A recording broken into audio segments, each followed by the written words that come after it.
একটা নদী যেটা শীতকালে হাঁটু পানিতেও পার হওয়া যায়, আবার সে একই নদী বর্ষায় গ্রামের পর গ্রাম গিলে খায়। উত্তরবঙ্গের লাখ লাখ মানুষের কাছে তিস্তা মানেই এই দুই বিপরীত বাস্তবতা, একদিকে খরা আর অন্যদিকে ভাঙন।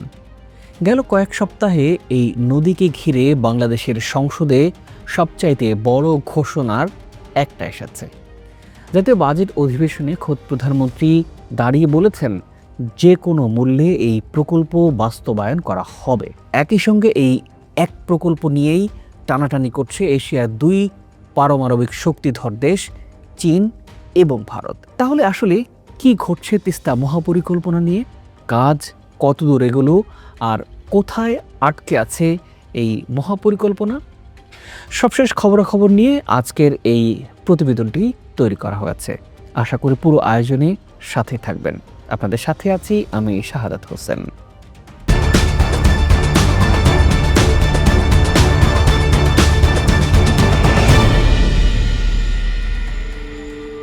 প্রিয় দর্শক, শুরুতেই তিস্তা মহাপরিকল্পনা নিয়ে ছোট্ট করে একটু আপনাদের জানাতে চাই। এই প্রকল্পটির নাম comprehensive management and restoration of Teesta river project. সহজ ভাষায় যদি বলি, তিস্তা নদীকে পুরোপুরি নতুন করে সাজানোর একটা মহাপরিকল্পনা। তিস্তা নদীর উজানে ভারতের দিকে একাধিক বাঁধ থাকায় শুষ্ক মৌসুমে নদীর পানি প্রবাহ প্রায় তলানিতে গিয়ে ঠেকে। এতে করে সেচ ব্যাহত হয়, কৃষি ক্ষতিগ্রস্ত হয়। আবার বর্ষায় উজানে ভারী বৃষ্টি হলে হঠাৎ ঢল নামে, নদী ভাঙনে ঘরবাড়ি ফসলি জমি তলিয়ে যায়। এক নদী দুই মৌসুমে দুই রকম দুর্যোগ। এই সমস্যার সমাধানে বাংলাদেশের সরকার প্রথমে একটা বিস্তারিত নকশা তৈরি করে। এরপর থেকে অর্থায়ন আর কারিগরি সহযোগিতা নিয়ে চীনের সাথে আলোচনা চলছিল। মাঝে বছরের পর বছর প্রকল্পটা মূলত কাগজে কলমেই আটকে ছিল। কিন্তু 2026 সালে এসে হঠাৎ করে বিষয়টা আবারও আলোচনার কেন্দ্রবিন্দুতে চলে এসেছে। প্রিয় দর্শক, তিস্তা মহাপরিকল্পনা নিয়ে সাম্প্রতিক যে আপডেটগুলো আছে সে আপডেটগুলো আমরা তারিখ অনুযায়ী একটু চলুন দেখে আসি। 4 জুন 2026 পানি সম্পদ মন্ত্রণালয় এই প্রকল্প বাস্তবায়ন তদারকির জন্য 8 সদস্যের একটা বিশেষজ্ঞ কমিটি গঠন করে দিয়েছে। পানি সম্পদ মন্ত্রী জানিয়েছেন 1.5 মাসের মধ্যে এই কমিটি প্রতিবেদন জমা দেবে, যাতে তিস্তা পাড়ের মানুষ দ্রুত দৃশ্যমান অগ্রগতি দেখতে পায়। এবার আসি 28 জুন কি হলো সে বিষয়টা নিয়ে। জাতীয় সংসদে বাজেট আলোচনায় পানি সম্পদ মন্ত্রী জানিয়েছেন চলতি অর্থ বছরেই এই প্রকল্পের সম্ভাব্যতা সমীক্ষা সম্পন্ন করে বাস্তবায়নের উদ্যোগ নেয়ার পরিকল্পনা আছে। তিনি স্পষ্ট করে বলেছেন, নাম যাই হোক না কেন এই প্রকল্পটা বাস্তবায়ন হবেই। 29 জুন 2026 সরাসরি প্রধানমন্ত্রী তারেক রহমান বাজেট আলোচনায় অংশ নিয়ে ঘোষণা দিয়েছেন জাতীয় অগ্রাধিকার ভিত্তিতে যে কোনো মূল্যে তিস্তা ব্যারেজ মহাপরিকল্পনা বাস্তবায়ন করা হবে। এটাকে তিনি সরকারের একটা ঐতিহাসিক সিদ্ধান্ত হিসেবেই উল্লেখ করেছেন। এবার আসি চলতি মাসের কথা। চলতি মাসের 7 জুলাই সংসদে মন্ত্রী আবারও বিস্তারিত জানিয়েছেন এই পুরো প্রকল্পটি নিয়ে। তিনি সমীক্ষা প্রতিবেদন অনুযায়ী পরিকল্পনার কথা জানিয়েছেন। এতে বলেন 110 কিলোমিটার নদীর সংরক্ষণ বা নদী শাসন করার কথা, 110 কিলোমিটার নদী ড্রেজিং করা হবে, 224 কিলোমিটার বন্যা নিয়ন্ত্রণ বাঁধ, তার উপর সড়কসহ 67টি গ্রোগেন ও স্পার নির্মাণ ও মেরামতের কথা বলেছেন। 170 বর্গ কিলোমিটার ভূমি পুনরুদ্ধার ও উন্নয়নের কথা সাফ জানিয়ে দেন সংসদে। মন্ত্রী এটাও বলেন নদী তীরে রাস্তা, সেতু, বাঁধ নির্মাণের ফলে অবকাঠামো উন্নয়ন, নতুন কর্মসংস্থান, দারিদ্র্য হ্রাস আর আঞ্চলিক বাণিজ্যের সম্ভাবনাও বাড়বে বলে সমীক্ষায় উঠে এসেছে। মোট প্রকল্প ব্যয় ধরা হয়েছে প্রায় 12,000 কোটি টাকা। এর মধ্যে প্রথম পর্যায়ের জন্য চীনের কাছে 6,700 কোটি টাকা ঋণ চাওয়া হয়েছে। এই পুরো মহাপরিকল্পনাটা আসলে 50 বছর মেয়াদী হবে, কিন্তু প্রথম পর্যায়ে শুরু হওয়ার কথা এবং 2029 সালের মধ্যে শেষ করার লক্ষ্য ঠিক করা হয়েছে, অর্থাৎ প্রথম পর্যায়ের যে কাজগুলো হবে। প্রিয় দর্শক, এবার আসি গুরুত্বপূর্ণ একটা প্রশ্নে। এই তিস্তা মহাপরিকল্পনা বাস্তবায়নে কেন চীন ভারত এতটা টানাটানি করছে? এখানেই গল্পটা শুধু নদী শাসনের মধ্যেই সীমাবদ্ধ থাকে না, হয়ে ওঠে ভূ রাজনীতির এক জটিল সমীকরণে। চীনের প্রতিষ্ঠান পাওয়ার চায়না বছরের পর বছর ধরে তিস্তা নিয়ে সমীক্ষা চালিয়েছে, আর অর্থায়নেও তারা বারবারই আগ্রহ প্রকাশ করেছে। কিন্তু চীন যতবারই টাকা নিয়ে এগিয়ে এসেছে ততবারই কড়া আপত্তি তুলেছে ভারত। কারণটা মানচিত্রেই লুকানো আছে। তিস্তা নদীর অবস্থান ভারতের কৌশলগতভাবে অত্যন্ত স্পর্শকাতর একটা এলাকার খুব কাছে, যেটাকে বলা হয় শিলিগুড়ি করিডোর বা চিকেন স্নেক। এই সরু করিডোরটাই ভারতের মূল ভূখণ্ডের সঙ্গে উত্তর পূর্বাঞ্চলীয় রাজ্যগুলোকে সংযুক্ত করেছে। তিস্তা প্রকল্পের মাধ্যমে এই এলাকার এত কাছে চীনের স্থায়ী উপস্থিতি তৈরি হওয়াটাকে ভারত নিজেদের জাতীয় নিরাপত্তার জন্য বড় ঝুঁকি হিসেবেই দেখছে। চীনের প্রতিক্রিয়াটা কি আসলে এই বিষয়টা নিয়ে? বেইজিং স্পষ্ট করে বলেছে তিস্তা প্রকল্পে বাংলাদেশকে তাদের সহযোগিতা অব্যাহত থাকবে। সঙ্গে এটাও জোর দিয়ে বলেছে তারা, বাংলাদেশ চীন এই সহযোগিতা কোনো তৃতীয় পক্ষকে লক্ষ্য করে নয়, বরং এটা সেভাবে দেখা উচিত না।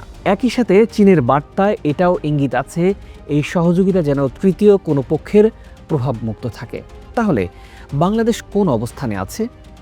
একদিকে বহু বছরের প্রতিশ্রুতি সত্ত্বেও তিস্তার পানি বণ্টন নিয়ে ভারতের সঙ্গে চুক্তি এখনও ঝুলে আছে, যার খসড়া চূড়ান্ত হয়েছিল সেই 2012 সালেই, কিন্তু আজও চুক্তি স্বাক্ষর হয়নি। অন্যদিকে চীন টাকা আর প্রযুক্তি নিয়ে প্রস্তুত। বাংলাদেশের জন্য এটা কার্যত একটা কূটনৈতিক ব্যালেন্সিং অ্যাক্ট। দুই পরাশক্তির স্বার্থের মাঝে দাঁড়িয়ে নিজেদের নদী বাঁচানোর লড়াই। এই তিস্তা মহাপরিকল্পনা বাস্তবায়নের চ্যালেঞ্জ ও প্রশ্নবিদ্ধ দিক আসলে কি, সেটা অবশ্যই আমাদের জানা দরকার। এত বড় প্রকল্প নিয়ে এত ঘোষণার পরও কিছু প্রশ্ন থেকেই যায়। প্রথমত তহবিল।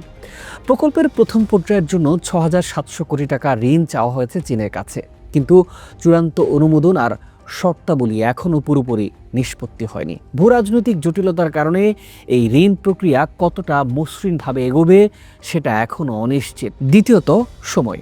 এই প্রকল্পের ধারণা নতুন নয়, বছরের পর বছর ধরে আলোচনা, সমীক্ষা আর প্রতিশ্রুতি আছে, অথচ মাটিতে দৃশ্যমান কাজ শুরু হয়নি।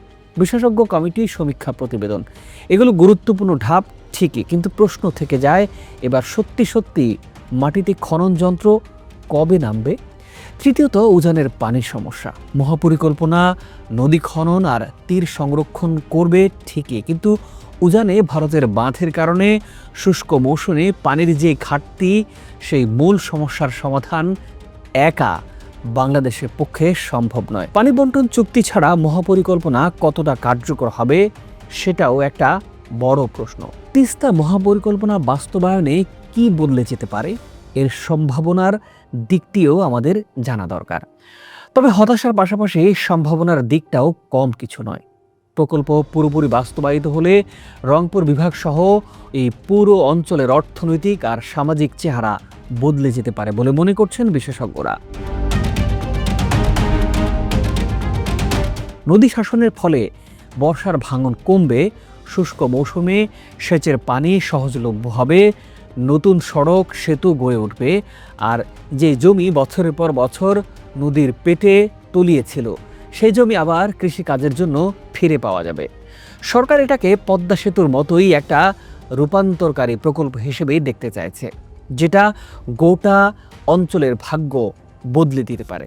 কিন্তু এই স্বপ্ন বাস্তবে রূপ নেবে কিনা তা নির্ভর করছে অর্থায়ন চূড়ান্ত হওয়া, ভূ রাজনৈতিক টানাপোড়েন সামলানো, আর সবচেয়ে গুরুত্বপূর্ণ প্রতিশ্রুতিকে মাটিতে কাজে রূপান্তরিত করার উপর। প্রিয় দর্শক, তিস্তা মহাপরিকল্পনা এখন একই সঙ্গে একটা উন্নয়ন প্রকল্প, একটা কূটনৈতিক দাবার ছক, আর লাখো মানুষের প্রতিদিনকার বেঁচে থাকার লড়াইয়ের গল্প। ঘোষণা অনেক হয়েছে, কমিটিও হয়েছে, সমীক্ষাও শেষ।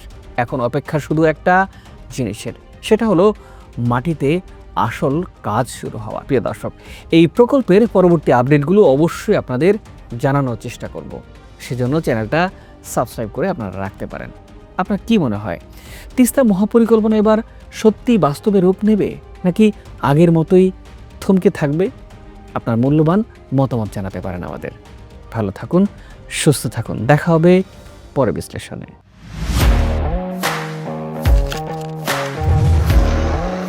প্রফেশনাল স্টুডিও খুঁজছেন?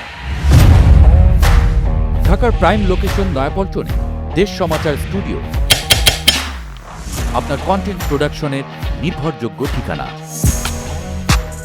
এখানে পাবেন 4K ক্যামেরায় মাল্টি অ্যাঙ্গেল রেকর্ডিং, আছে গ্রিন ও ব্ল্যাক স্ক্রিন সেটআপ, উন্নত মানের মাইক্রোফোন ও sound proof voice over booth.